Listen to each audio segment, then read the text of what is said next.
Have you ever thought if you could find bugs in your code by learning a model from your own code? In this talk, I'm going to present how machine learning can help you detect bugs in a code base without the need to any training dataset. My name is Mansour Ahmadi, and this is a joint work with my former colleagues, Reza, Ryan, and Lang at Northeastern University. A set of code snippets are inconsistent if their semantics or logic are synonymous, but some parts of their implementations differ in significant ways. Many bugs in software manifest as inconsistencies deviating from non-buggy counterparts. There are two main factors that can introduce inconsistencies in a code base. First, large software usually has a commensurate number of developers, which sometimes lead to inconsistent implementations of the same functionality during development. The second common reason is when a bug fix is applied only to where the bug was originally discovered, but not to other parts of the code with the same bug. The high-level idea of detecting bugs as deviations from normal code is not new. The idea has been first introduced in 2001, and there has been a line of research after that. However, these works have two limitations.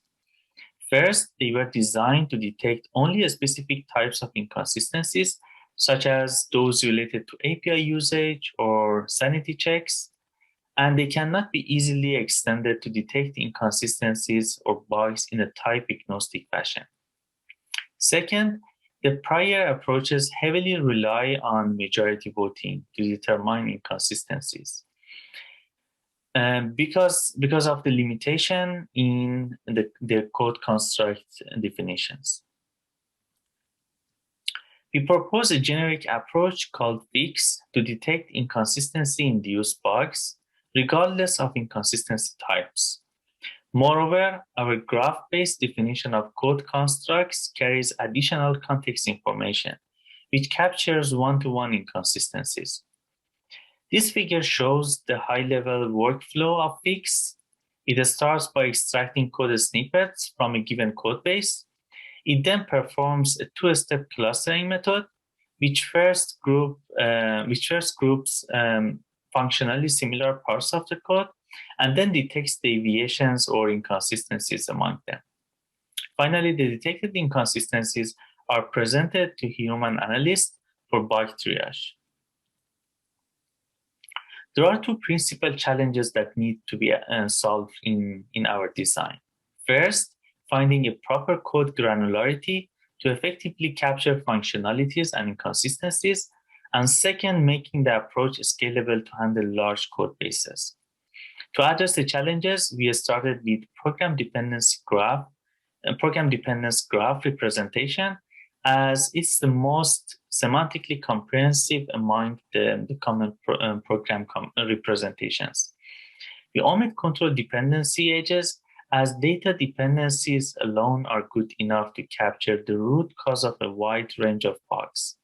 And this makes our approach scalable and efficient. Also, we limit the scope of analysis within individual functions, given that bugs and the patches are often contained in a single function. To make the approach even more scalable, the first step clustering should be somewhat coarse-grained, because we need to cluster hundreds of thousands graphs. FICS first compiles a given code base in C into LLVM bitcodes. It then employs an intra-procedural data flow analysis to extract small code pieces referred to as constructs from each function. After extracting constructs, FICS abstracts the constructs to a generic form amenable to the two-step clustering. The construct extraction starts from a specific node and traverses the data dependence graph until all subsequent nodes are covered. Any variable used in a function can be selected as the root variable for extracting a construct. For example, it can be local variable, global variable, or even function arguments. Here is a simple example. The first graph shows the full construct for the data variable in the C code example. And the second graph is the construct for the first basic block. And it is indeed the first subgraph of the first graph. After we extracted constructs in abstract form, we designed a two-step clustering procedure to first group similar constructs and then identify inconsistent constructs or outliers in each group. For the first step clustering, only node labels in constructs or abstracted LLVM instructions are considered.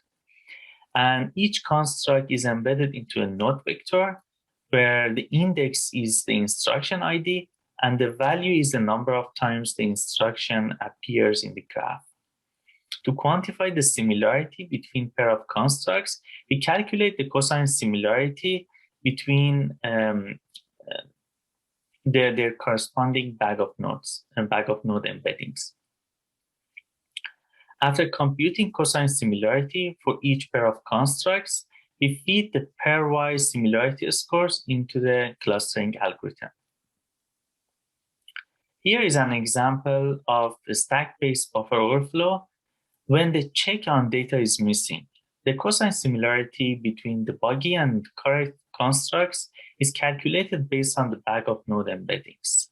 So here the computed similarity score is 0.96, which shows that the two constructs are similar with subtle differences. While our bag of node embeddings is suitable for coarse-grained clustering, it does not meet the needs for the second step clustering. And this is because it does not consider edges in constructs and thus cannot fully capture the structure of the constructs. So we use graph to wake embedding for the second step clustering to model both local and global similarities among graphs. Similar to the first step clustering, we calculate similarity and cosine similarity and feed the pairwise similarity scores into the clustering algorithm. The output of the two-step clustering contains similar but inconsistent constructs. However, not all of them are harmful bugs. The deviation analysis helps FICS users with the detected inconsistencies to quickly identify true bugs. Most bugs are due to missing or extra code fragments, such as wrong or missing checks, or even missing variable initializations. For example, if an analyst needs to find null pointer dereference bugs, he needs to check ICMP LLVM instruction inconsistencies. The deviation analysis allows analysts to focus on high priority inconsistency or high likely bugs.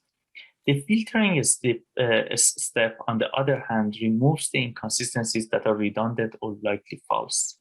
For example, if a detected inconsistency involves several missing if conditions, the inconsistency is less likely to be true or a bug because it is rare that developers forget multiple different checks in a small chunk of code.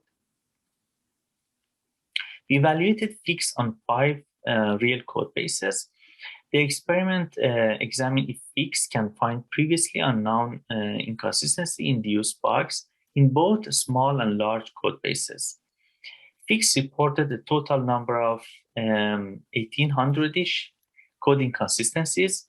We manually vetted all of them and found 280 of them to be valid inconsistencies.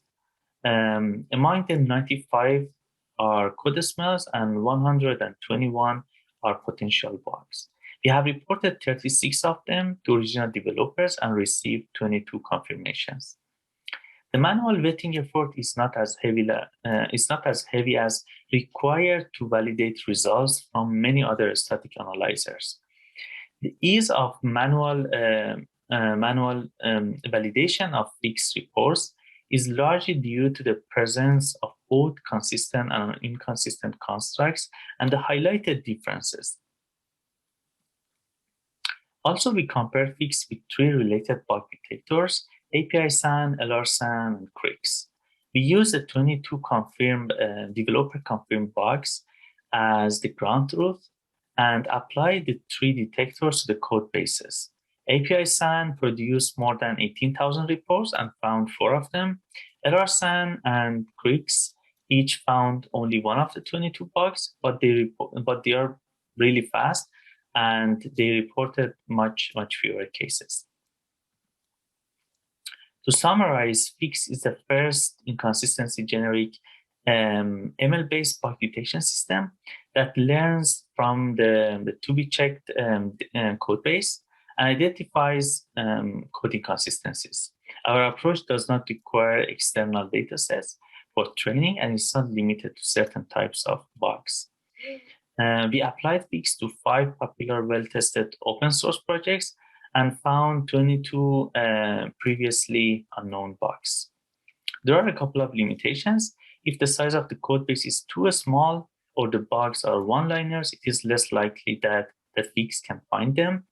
Also, our research prototype neither supports C++ nor extremely large code bases like Linux, and it's a limitation in the implementation. Thank you all for your attention.